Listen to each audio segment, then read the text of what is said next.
we do another hip exercise in static back.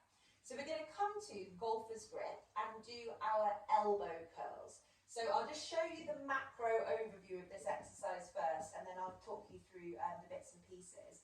So we're having our fingers to our temples, our thumbs are facing down to our kind of collarbones, and we're going to be moving our elbows together and drawing them back from the floor like so. So this is what the exercise looks like overall.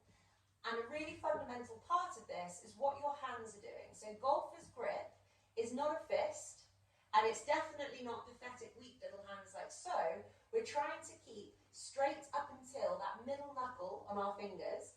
The other fingers and knuckles kind of tuck into the hand, and the thumb extends out and is super active. So your hands are like rigid in this position.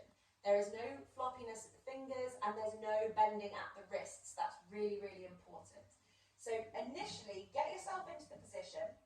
So we've got your kind of 4 knuckles touching your temples, thumbs facing down to the collarbones, maintaining that squeeze out against the strap if you so dare. And what you may notice that as you start trying to move your arms, that your wrists break. So the wrists might then bend to kind of initiate the movement. And this can happen in both ways. So for some people, they will lead with their wrists like this and then touch their elbows after. And for other people, they'll bend the wrists in the opposite way, and they've kind of lost that integrity from the elbow, from the wrist and to the fingers. So we're making sure that we have this straight line from the knuckles, wrist, elbow.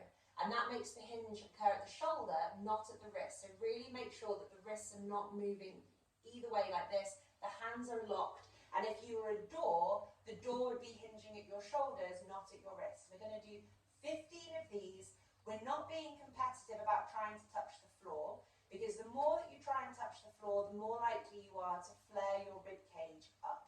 So focus more on the rib cage staying grounded and the wrists staying tight, and don't worry about how far you move, because the harder you try, the more likely you are to then compensate through other bits in your body. Okay, off we go.